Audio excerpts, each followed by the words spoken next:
It's me, Captain. My mommy is the best. Superman will be next. She helps mommy. It looks my little back. Your dick goes back. And this might go back. You wait for the straw. Brush. Get ready for that super ugly. That super squad.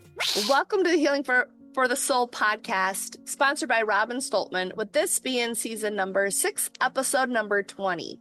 If you are ever looking for a virtual assistant who can edit your social media content, grow your social medias, book clients, and much more that all businesses require, I highly recommend Sphere Rocket for all your virtual assistant needs. The link to Sphere Rocket is at the bottom of this episode. And before we get started, I am your host, Robin Stoltman, and every week I feature different guests to help you become the best version of yourself through different methods you may not have heard of or thought of. So make sure to subscribe and share this podcast, and also keep coming back for more. And today I have my guest, Tommy Kilpatrick, who wrote a book and was so successful that he contracted with an infomercial company. For 6 months, Kilpatrick lived on his 3 credit cards to be available for radio interviews to promote his book in anticipation of making the promised $100,000 a month. One of the other authors contracted with the same company got in trouble with misleading information. So all the new authors' contracts were canceled, and Kilpatrick was left holding the bag of $85,000 of credit card debt. And today he is on the show talking about nuke your credit card debt and is it moral? So let's get started. Thank you so much, Tommy, for being here with our audience today. Well, thank you for inviting me. I'm excited.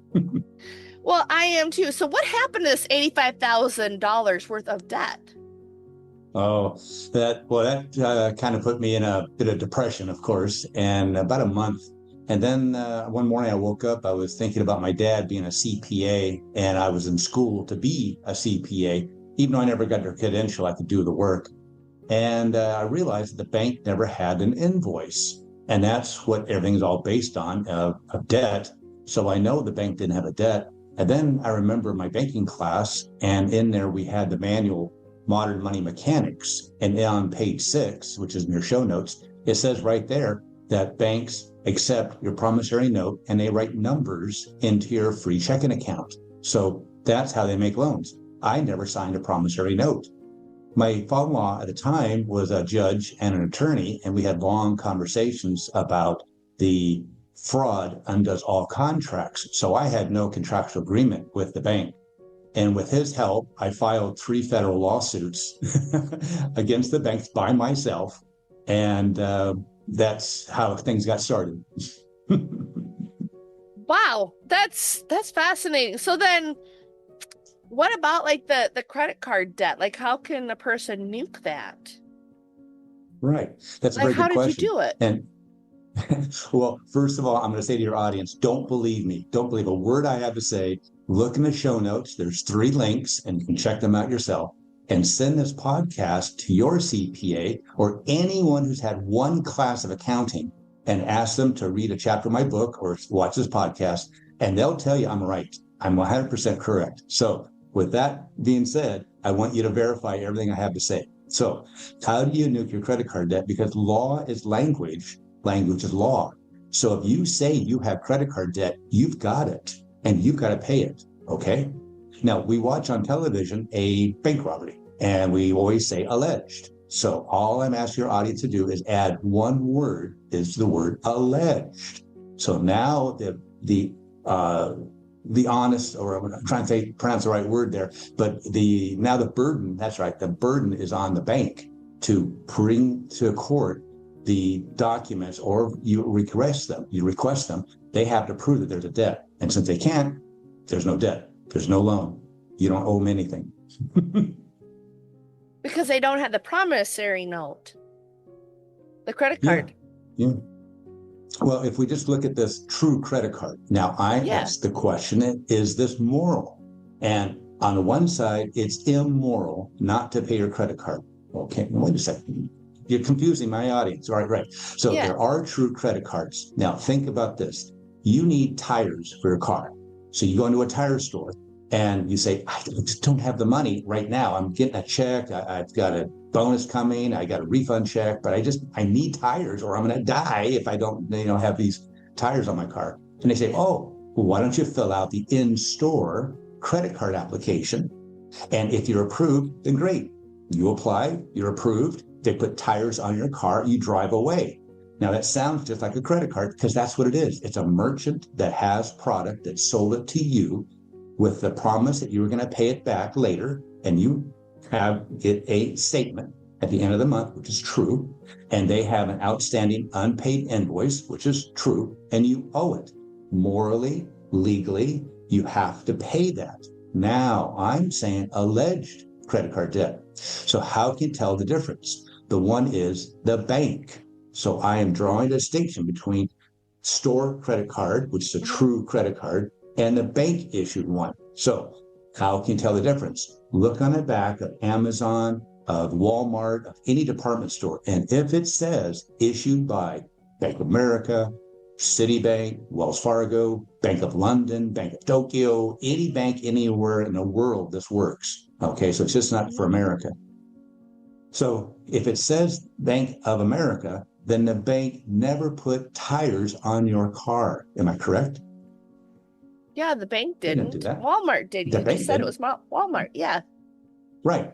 But if it was a true store with their product and they have an invoice, now that's the biggest deal. Now, my first job as an accountant, the CPA came over to my desk, and I never met the guy, but he was very angry. He had a vein popping out of his throat, and he told me later he did this on purpose. He was a nice guy, but he always did this to the very first new hire. He put his finger in my face. He said, if you pay from a statement, I'm going to fire you. And just, you can see the red face and the vein popping out of his throat. I'm going, geez, the first guy I meet. And I'm like, oh, that stuck in my head. So he explained very nicely. He said, if we got if we paid these people last week, you don't know it. It's brand new. And you're going to write a check out and pay these people. We're paying them twice. So we don't do that. We never pay from a statement. Here's an invoice. See that? Yeah. But look over here. See the invoice with the department head okay?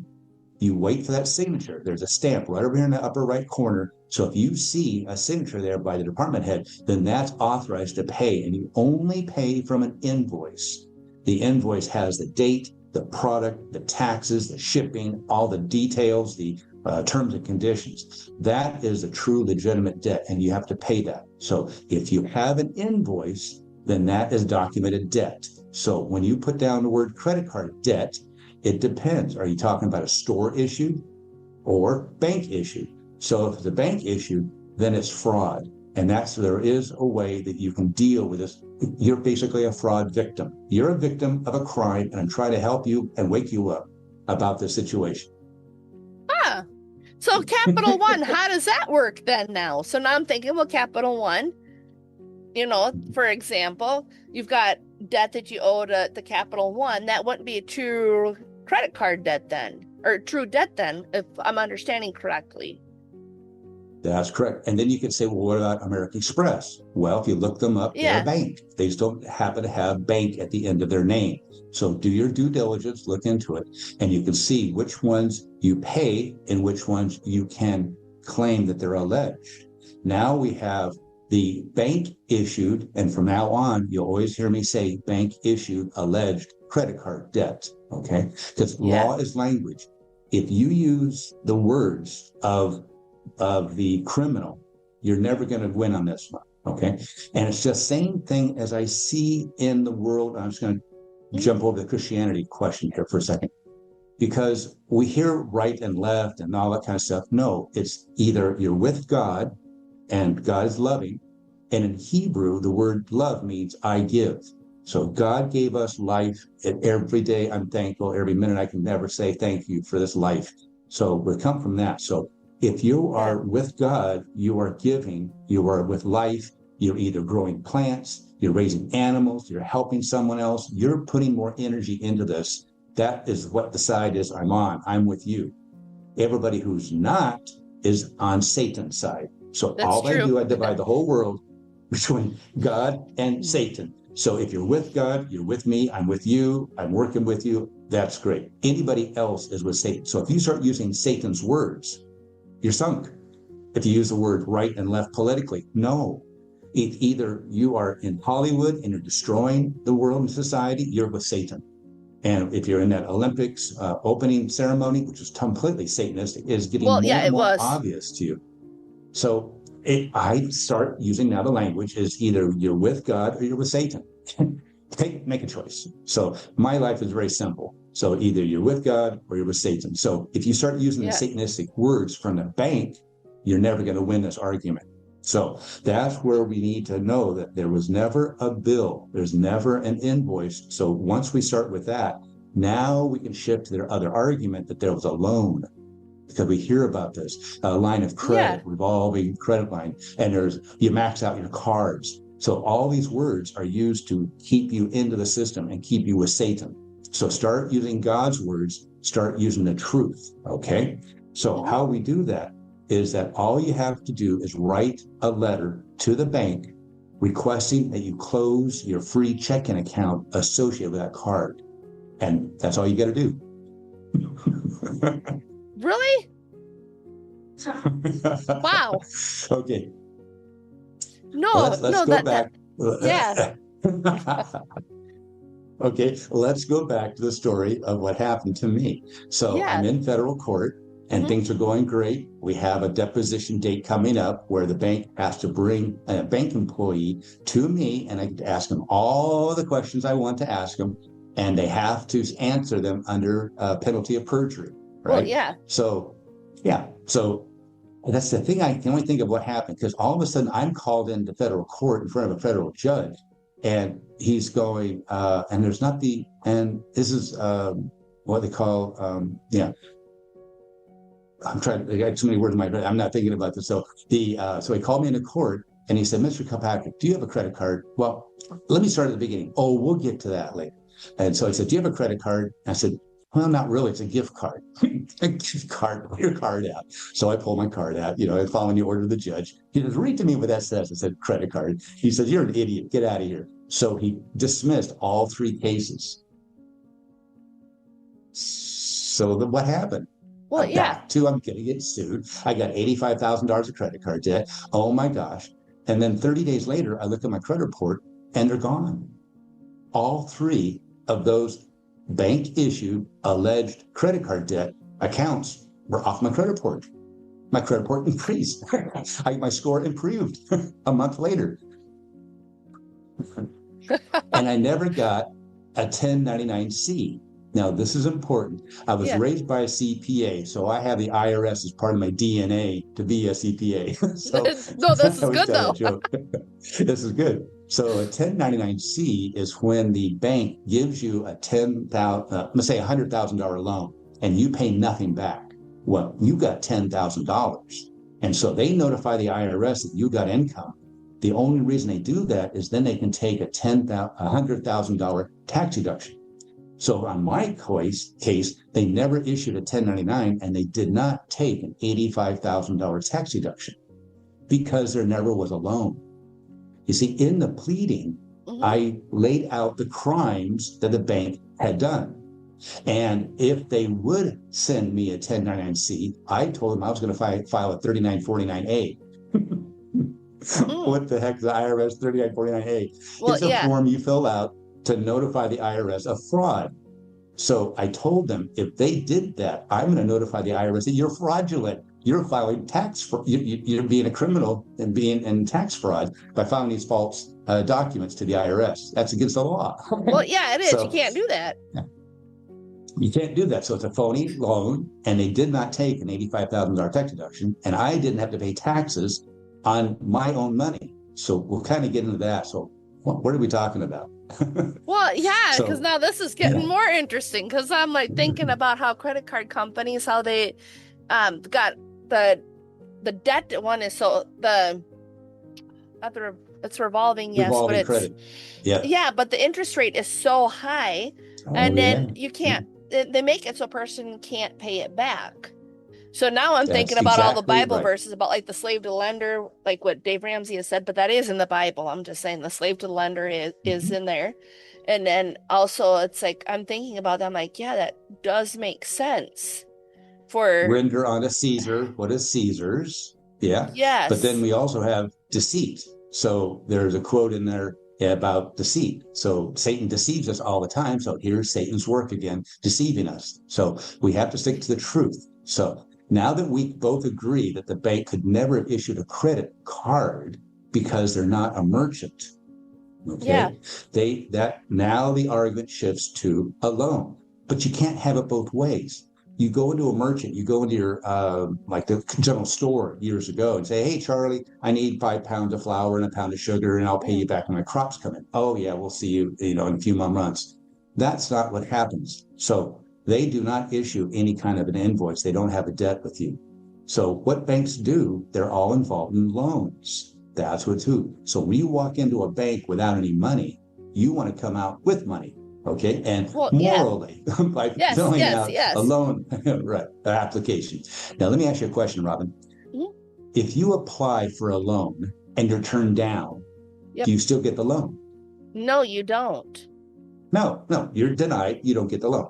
But if you're approved for the application, then what do? You come into the bank and you fill out loan documents. Yeah, Remember all lots the of them. people working? Lots of it, because you also have to prove you have an income.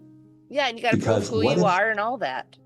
prove who you are and yet have some evidence of that? You got to show an evidence of income. Because think Yeah. about this. The judge asked the bank, "You're giving loans to people who can't pay it back? That's predatory." So the bank knows that it's against the law. So you've got to make sure you do diligence on the bank side to make sure you prove you have this income to pay this back. Okay. Yeah, and if you So don't got you it, they also won't have, give it. that's But right, credit card equal companies, unemployed. yeah, because credit card companies, they Ah, don't even ask. I've no, I've I've got them, and they have never once asked to show any type of proof at all no. whatsoever, whether or not I can actually pay back. Like Right. for And if like you what a want to, loan would. But then that would make sense then right. too. They're still able to affect your credit score at the same time, but at the Oh, same yeah. time, now that would make sense though, for like when person has like the credit card debt versus a loan, that would make sense. Like you can on your credit report is what I'm thinking of specifically in this. I was like, your credit report, the credit cards don't have a bigger impact as much as like a house loan or a vehicle loan to get another loan from the bank. Like my husband, he had just the credit cards. He wasn't even able to get a vehicle loan, even though we were paying on him. He couldn't get it because they said it was the wrong type of loan. Right. So, You want an installment loan because that's really a true loan. So you think about this. The bank will mhm, accept any number you put down of your annual income. They don't even verify that, right? So no, on YouTube, there are people who tell you, put down 100,000, put down 200,000 because they don't verify. And so getting a $5,000 line credit, you get 100,000 or 50,000 or something like that. So put down any number you want because they don't verify because it was never a loan.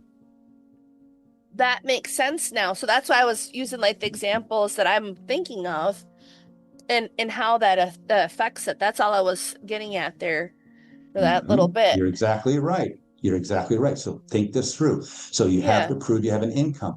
Next, you have to have collateral. You Yeah, have you your do. house, you have your car, and let's say it's a personal loan and you use your yacht as a collateral because that's legally the bank can take that away from you, sell it, get the money, and if they come up short, well, that's their problem, right? Hmm. Now, if they come out long, meaning they actually make money on taking your property away from you, they can't keep it. So if you owe the bank 100,000 and they have $1 million yacht, they don't keep 900,000. That's not the way it works. They got to Yeah. give you back the 900,000. So you put up your yacht, they sold it, they got 100,000, they got to give you back 900,000 or whatever the difference is of what they Yeah. sell it for. Okay. So you also have, like you said, a credit report to show something. They look at that credit report and say, credit cards, it's not a debt. They know that. So they don't have, you're not having any skin in the game. No one ever verified you have income. They don't even verify who you are. And you certainly True. didn't put up any collateral. So No. think about this. Yeah, think about this. You buy a fractional, I'm just doing it very simple, a fractional a share of a bank stock. Okay, they have fractional shares now. So you buy a fractional share, and now you're actually a bank shareholder. So it's your bank. Now, would you want your bank to loan out your money to people who can't pay it back? No. That'd be crazy. You'd not tolerate that. No, Right. I wouldn't. Now, would you loan out your money to people who don't promise to pay it back? No. No, you'd never do that. So you have your credit score, like you said, determines your interest rate, and that's the interest rate for the loan. The last thing you sign is a promissory note. You have to promise to pay it back. So if I give you something, that's called a gift. Okay. If I loan you something, then there's got to be some meeting of the minds that I loaned this thing to you. You either pay it on a portion of it, or you pay it a lump sum, or you do it. And I actually have some collateral, it'd be good to have. So if you don't have that, that's your problem, but you have a loan. So the bank never loans you anything in this scenario, in this credit card. They loaned you the money for the car, for the house, for whatever you action for. If you have collateral, that's a true loan. Okay. So what happens to this thing? So what banks do is they have an advertising budget to get you as a customer. Am I right? Yeah, they do. Of course. Right. So they spend money to get you as a customer. Years ago, they would purchase toasters and wall clocks and have them in the bank. And if you went in and opened up one, you get a choice. Do you want a wall clock or do you get a toaster? Oh, I'll take a toaster. Back in the 50s, it was a big deal to have a toaster. So how do you get people to get to be a customer? And at one time, there was an ad in the paper that I looked at, and it said, come into our bank and deposit $25, and in 90 days, we'll match it. So what did I do? I took my $25, put it into my savings account, that's what it was, and waited 91 days, went into the bank and withdrew $50. I took my 25 and I took the bank's $25, right? Think this through. I took my 25 out, I put in 91 days ago, and I took $25 from the bank, and that's $50, and I closed my account and walked out. I have a question for you, Robin. Did I rip off the bank? No, because they said that they would match it. Right. And did I steal $25 from the bank? Is that immoral? Back up to your title is very good, important to this whole point. Is this immoral what I did? Was that immoral what I did? No, because the bank said that they would give you the $25 if you kept your account for 90 days. And you wait until the 91st day. Right. So there's a show link of the in your show notes. There's a link number 4 that there's a guy on YouTube says, I made $361 so far doing just what Tommy says. I find banks that want to match. I then put my money in. I wait the time. The next day, I close the account. I keep the money. I've made $361. I'm going, well, great for you. He didn't call me personally, but I'm cheering the guy on because here's the example of what people, and that's not immoral, as we both agree. That's not immoral. It's the same thing with your $500 credit card that came in the mail without even a solicitation. You remember that people got cards without even asking because that was a gift. Those were gift cards, like a toaster, to send you a toaster to entice you to come to the bank. Some people kept the toaster and never even came into the bank. Well, that's their problem, right? So here is what they do. They send these $500 credit cards out to anybody and everybody, not even people breathing. They've had them with their own dogs, right? So how did a dog get a credit card? They just fill it out. It doesn't matter. It doesn't matter. Yeah. Now, what's the whole point of this? Is going to get you as a customer. Well, what's that do? I did this 2 months ago. You type it up yourself. You type up on Google, how much does a bank make on an average credit card holder? And it's $23.04 per month. So if a bank has 1 million customers, 1 million cardholders, they're going to bring in $23 million a month. So I did the calculation. It's about 1/4 of their profits. So all these banks worldwide are committing a fraud on us to make $23.04 on average. All those fees, the annual fee, the late fee, the transfer fee, the annual fee, all these fees, the interest on your own money. So what is going on here? So you have to kind of think it through. And here's what happens is that they're fraudulently telling you that you have to pay $23.04 on average on a free checking account.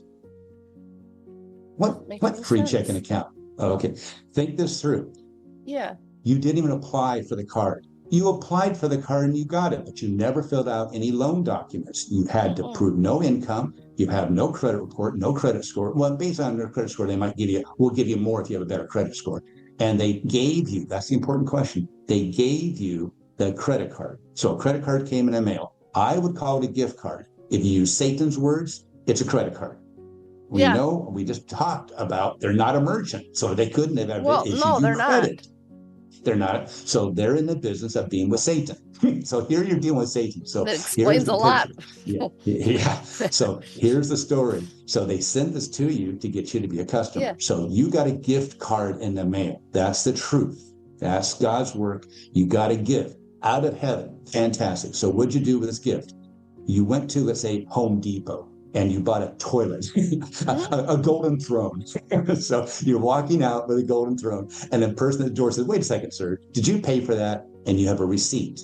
Yeah. Now, you didn't have $500. You went into a merchant, and you're walking out with a $500 toilet without paying them. Is that correct? Yeah. But the store doesn't let people walk out with toilets without paying for it. So they got paid that night or the next day. Who paid Home Depot? Well, the credit card. Well, that night, the bank. Right, the credit card, the bank. Yeah. The bank did. So where did the bank get this money? From their advertising budget. That would make sense. There's no loan. Yeah. So if you don't sign a promissory note, there never was a loan. So this was a promotion. This was an inducement to get you to be a customer. So they gave you this $500 credit card, knowing they're going to make $23.04 every month on you. So at a certain point, in about 23 months, right, they're going to get their $500 back. And now you pay these extremely high interest rates, all these fees for the rest of 20, 30, 40 years, and they're making money. They're making money. It's all it is. It's about bringing money into the bank illegally. Okay. So you get a statement at the end of the month, correct? Mm-hmm. And it shows that you owe this money. And if you don't pay, we've got interest, we got late fees, we got all these fees, and you're going to be taken to court, harass you, and you're going to lose. They want to take a person to court. That. Yeah. Right. So here's a question for you, your audience, and to me too. Is it possible that you have been lied to, indoctrinated, and brainwashed? Is it possible? 100%, yes. Sure. 100%. So a lie is a lie. We know that. But what happens when it's generational? What happens if your parents, the parents' all tell you it's a credit card and a debt and you owe it? What happens when all the attorneys tell you? What happens if all the news tells you? What happens if the judges tell you? It's indoctrination if you don't question it. So all I'm asking you to do is not be brainwashed with this episode. Stop the brainwashing. All you have to do is add the word alleged. Add the word alleged, and now things start to fall into place. So with that in mind, what you did is you got a statement at the end of the month. Now, is that a bill? You think it is because you've been brainwashed. Hold on a second. Yeah. Think about your normal checking account. You get a monthly statement. Is that a bill? Well, monthly statement, no, that wouldn't be. No, what it shows is your beginning balance, your deposits, your checks, debit card use, things you've actually authorized or removed from your account. There might be some bank fees for checks or whatever, and then the bottom balance is your remaining. Just like the CPA who pointed the finger at my face and never paid from a statement, it fits. I'm a guy who had one experience about this, that you don't pay from a statement, but you're paying from a statement, which is Satan's words. God is going to say that is a bank-issued, alleged credit card statement. So it's not a bill. But you're a good person. You're a moral person. You've been lied to. You've been indoctrinated. You've been brainwashed. So you write a check out for $500 to the bank. Am I right? Right. That is right. Yeah. So here's the question. Mm-hmm. Is that the first time the bank has ever received your money? Think about it. unsolicited credit card comes in the mail. You go to Home Depot, you spend what you thought was a credit card, and then a bill comes that you think is a bill. You write a $500 check out. Is that the first time the bank has ever received your money? No, it's not. Yeah. It's the first time the bank has ever received your money. They get through. Okay. In the mail, there's a says that you have been approved for a credit card. Great. So you go to the Home Depot, you spend the $500, and then a month later, what you think a bill comes, you write a $500 check out. Is that the first time the bank ever received money from you? When it arrives to the bank, all of a sudden they got a check from you. Yeah, it'd be the first time. Banks are only set up for loans. So remember my story, when you have no money, you go into a bank and you hope to come out with money, right? Yeah. Now, the opposite is also a loan. And that is in your first, in your show notes, the first link. When you take money and put it into a bank and walk out with less or none, you put it into a savings account or a checking account. That's technically a loan. You have loaned the bank money. That's why the bank can't loan that money to the other depositors or other people who come in asking for a loan. They can't do that because it's a liability on their book sheet, on their financial plan. Their financial books. I'm just kidding. So that's what they do is they accept your money and they hold it in safety, but it's technically a loan. As you spend it down, the loan obligation is less and less. Then if you make a deposit, which is not truly true, you don't make deposits. You're adding more money to the loan. You are loaning money to the bank and you're additionally loaning money because you spent it on your checking account. So, right. So that's what is happening is that you are spending money, putting money into your free checking account. I keep saying free checking account because they didn't charge you for it. No, they didn't. So it's a free checking account. Right. Every subsequent purchase has been with your own money.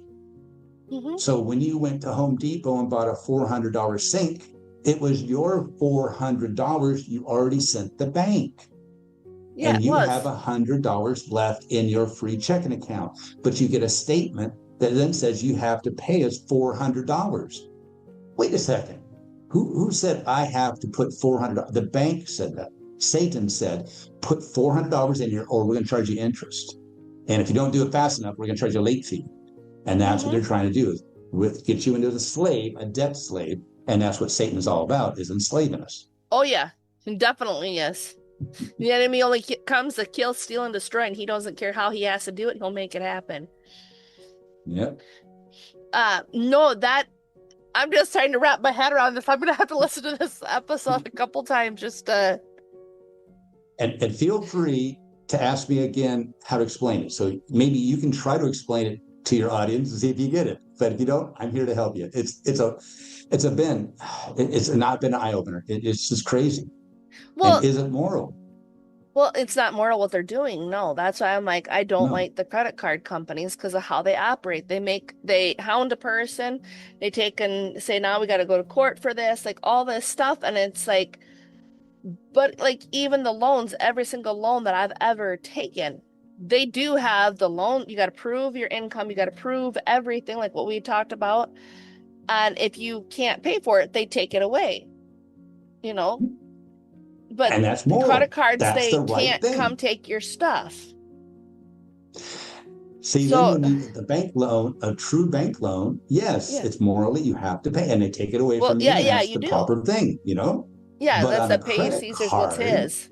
Yeah. Right, but not when you're being deceived by Satan, and that's what the whole point is that this is not a true credit card. So it's the language. So if you stop using Satan's language and use the truth, God's truth, then it's fine. You have to pay the debts you have to pay, which I'm saying 100% right. Yeah. But not when you've been deceived to take your own hard-earned money, put it into a free checking account, and then have the bank tell you that you've got to deposit all the money that you spent that month. Well, maybe I don't have money coming in for another month or two. Why can't I leave a balance of 1 penny? The bank will say, at least keep $1 in your account. Okay, so you keep $1 in your account, but you can spend it down 99 down to $1. but this is what the credit cards are doing to you. So how do you get out of your credit card debt? Satan's language. How do you close your free checking account? You had better withdraw the money out of your account first. What are we talking about? Maxing out the card. Maxing out the card, that's immoral, that's illegal. That's Satan's words. So if you say max out the cards, you're talking Satan's talk, and you're leading right down back into the law that you have a debt and you can't get out of it. The judge is going to say, do you have a debt? Well, yes. yeah. There you go. Okay. So the true words are, I have a free checking account. I put money into that account. It's my money. I'm going to withdraw it down to zero because I'm going to close the account. And just like I asked you, if I put $25 in the account and they matched it, Yeah. then is that immoral? No, it's not immoral to close your free checking account that your own money is in.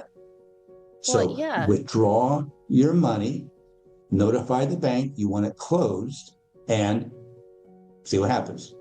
And she's gonna go, no, Yeah. that's not gonna happen. No. But- I'm thinking about all this. This is very. Mhm. So now let's go into a little more of my story. So after I was successful in my credit report, then showing no credit, no 3 credit cards are there anymore. A friend of mine, she gave me a dormant charity, and I revamped it to be credit repair.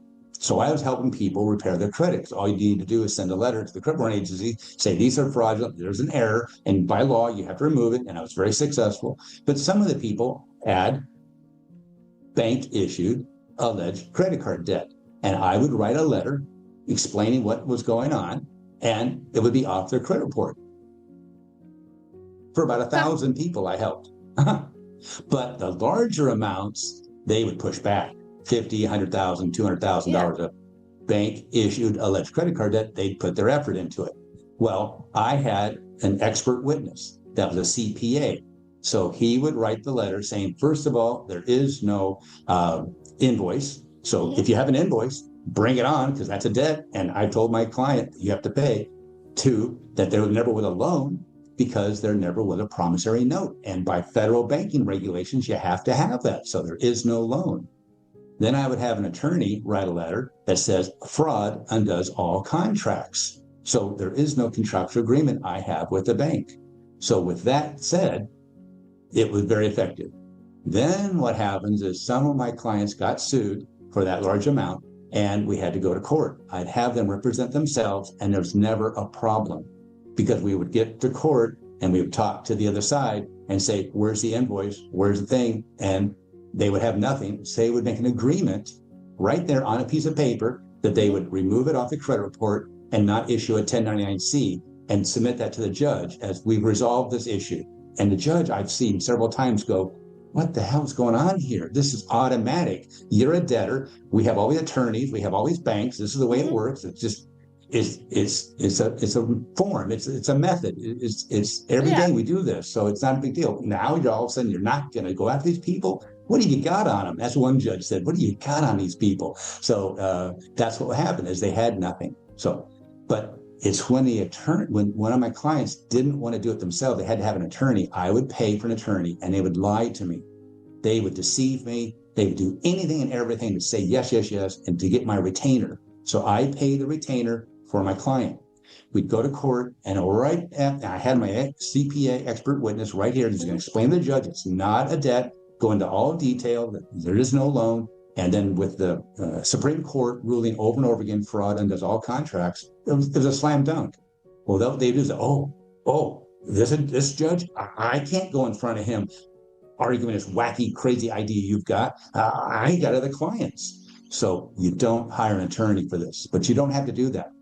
What I've done is I have the whole lawsuit figured out. So what you do is you don't file it with court. You want to send this to the bank. So you don't have to file a lawsuit. All you have to do is fill the paperwork out and send it to the bank as if you did. So you pay nothing to the court. You don't have a docket number. And so what you do is you lay out the complaint like I had, explains all the crimes the bank's committing, how you do not want them to issue a 1099-C, because if they do, you're going to file a 3949-A. So you have discovery. Now, normally you file a lawsuit and you wait, you go back and forth. Maybe a year later, you've got your discovery. No, you're going to send them right at the beginning the demand for production documents. Okay. It's going to explain how paperwork you want from the bank, which they don't have, like an invoice or a affidavit of debt, someone that's going to swear out that you actually have a debt and a loan from the bank. Yeah. The other one is that you have interrogatories, which are questions, and admissions. But here's the best thing, is you have a deposition date. So you are right in the beginning. So I want to talk to somebody who's inside the bank, and 10 days after you answer this complaint, remember, you haven't filed it, but they see where you're going with this. And then here's the best part. You're going to also have the paperwork to file an injunction. Now, Robin, if someone's bothering you, some debt collector is harassing you, you can take them to court and not argue and resolve the issue of a debt. That's not what you're asking for. You're not trying to sue them. All you want the judge to do is stop the harassment. Well, and that we now see in the newspapers, in the papers, and I'm trying to think, in the media, is that with Trump doing something, there's always a reaction saying an injunction, and he's got to stop. It's exactly what you want to do. So the bank sees that if they file a lawsuit against you, you'll immediately file an injunction. If you file this, after they answer it, you file it immediately, and in 30 days, they have to bring to court a invoice, outstanding unpaid invoice. They have to bring a certified copy of your promissory note, and what you're asking for is an affidavit of debt. Someone, employee, who's going to put their hand on the Bible with the penalty of perjury, which can be in fines and being in jail. Someone has to swear out that you actually have a debt. If they don't bring those three items to court, the judge is going to find them in contempt, and everything stops. So that's the power. So when they get this, and you mail this off to the registered agent, that's anybody who accepts the lawsuits, and they do it automatically. There's not a problem. You can drop it off yourself. You can mail it in. So they get a brick of paperwork. The sounds like attorneys look at this. Yes, that's the reason why. So they look at this and go, this is going to take me 40 hours at $500. We're looking at $20,000 already up front of legal fees. And we have a deposition. 3 dates are set, because that's what we normally do, is give their side three different dates to pick. And they're already going for a and then there's an injunction to be filed, and we have to bring this fake paperwork we know we don't have. So they know what's going on. So they're going to say, what do you want? Click. That's all you're asking them to do. Is what happened to me is one click off your credit report, and your bank issued alleged credit card debt is no longer in your credit report. So what do you care? No, you wouldn't. I don't care. You're reporting. You're reporting before. You're not reporting now. What do I care? If my score goes up, great. But now I'm thinking, well, what about like other things? Does this apply just to like the credit card specifically? Like, because like student loans, you don't have to file a promissory notes. And then what about like the medical debt? Because like, they have like that ABN that, forgot what the ABN stands for. But anyways, they make you sign it if your insurance doesn't cover something, and then they take and they send it off anyway. And then they sit there and say, you've got a bill now, but the insurance didn't cover it. But there's no credit check. There's.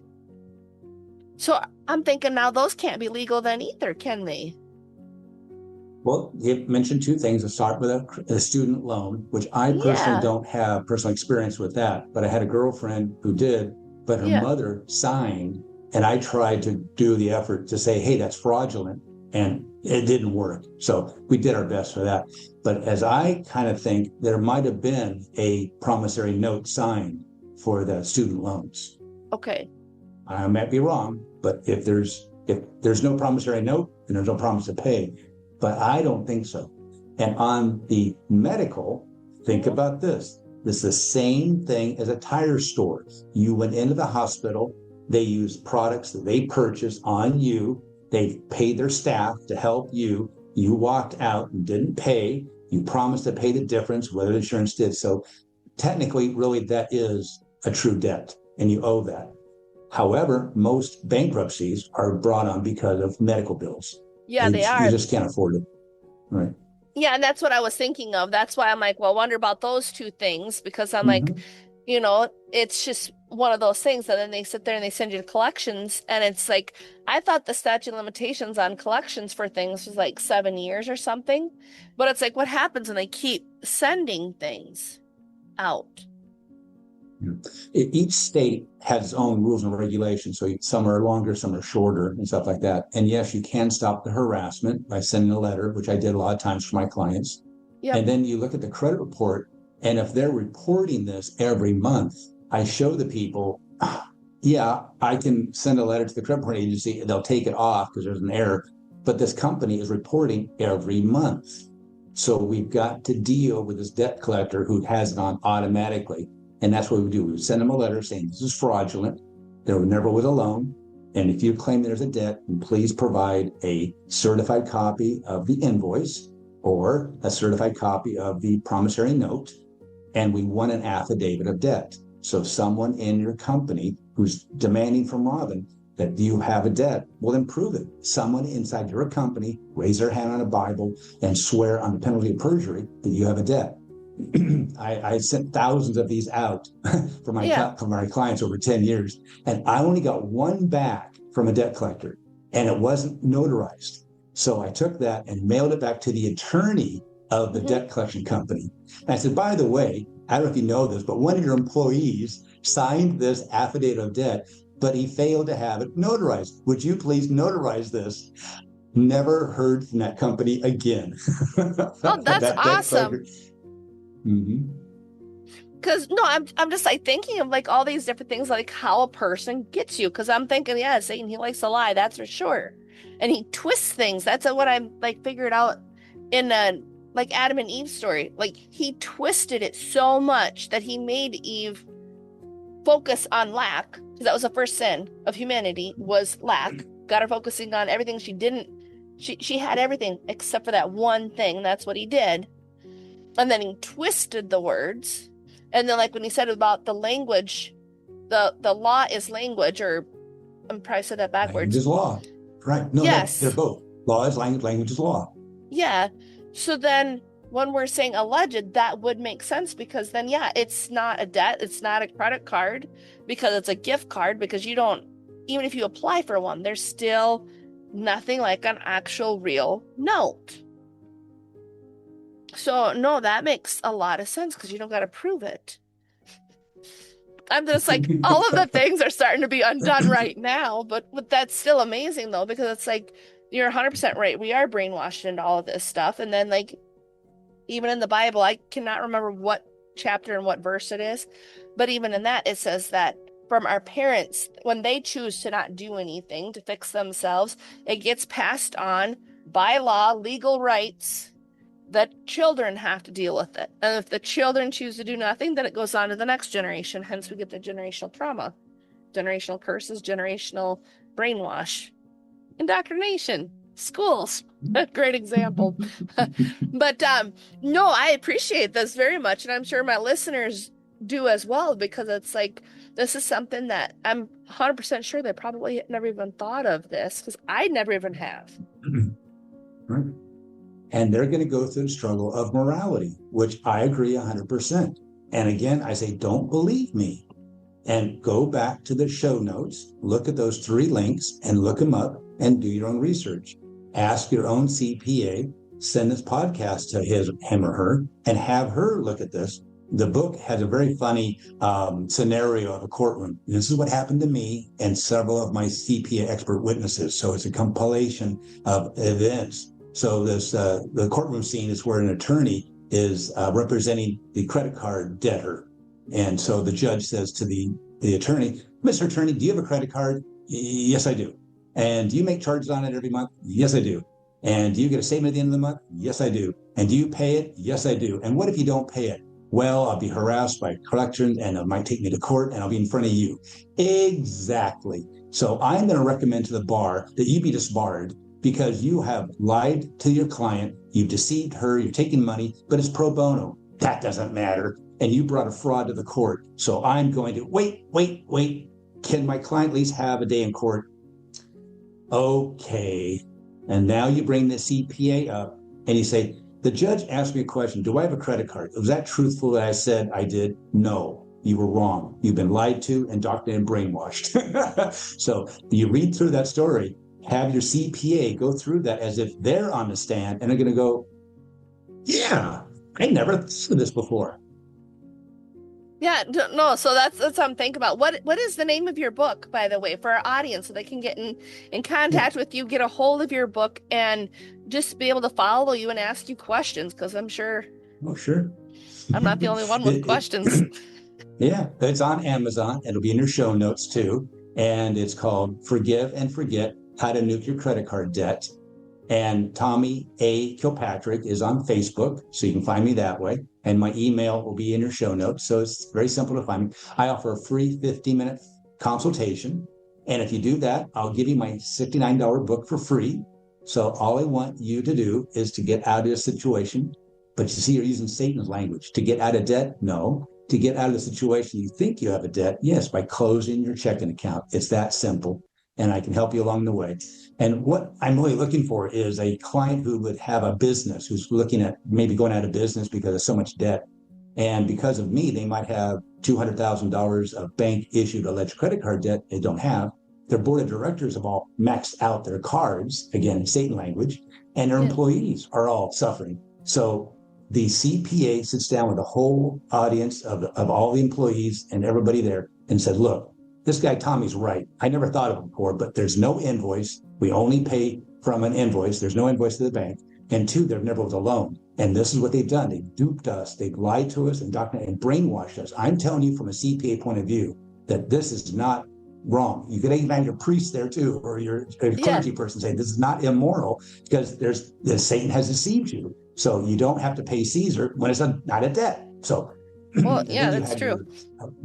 Your vice president is most likely an attorney and says this is completely legal because fraud undoes all contracts. We do not have a contractual agreement with a fraudster, with a criminal. The courts are not set up so that a criminal can bring you in as a victim and continue the harassment and continue the crime against you. So we're going to send a letter to the bank. I have all the paperwork done out. We're going to file a lawsuit, but not file it. We're going to show the bank we've got 23 people in this class action lawsuit. And that's what all we're asking them to do is click. We're asking them to click it off your credit report, off our credit report, and off the company's credit report. And is that okay? Do you want to sign on? But first, you better withdraw your money. And I know what you're going to say. Max out my card. It's your money. So for most people that talk to me, I find them money. Usually about $2,000 for them, about $2,000 for me. They need to know. So I ask them, how much you want to give me? And they say 50-50, great. If they say 30-40, 40-60-40, fine. 70-30, I don't care. One more dollar to the charity would fine with me. So what I do with this is I'm here in the Philippines. I teach farmers how to build dome houses with bamboo and vertical gardening so they don't have to bend over anymore. It's 10,000 years ago. And I'm also opening up free self-managed medical care clinics for the community. So the money I get goes right into what I'm doing here at God's work. That's awesome. That is absolutely amazing. So we already know how to get in contact with you. We know your book. They're all going to be in the show notes. And so I just want to remind our audience before not before, but when we close our show today, be sure to subscribe and share Healing for the Soul podcast with everyone you know, especially this episode. Think about how many loved ones could be actually saving money instead of being stressed and burnt out and worn out over these credit cards that are gift cards. And I encourage you to follow me, Robin Stoltman, on social media and my guest, Tommy Kilpatrick, as well. And so thank you for your time and energy while listening to today's episode of Healing for the Soul podcast. That's all for now, folks.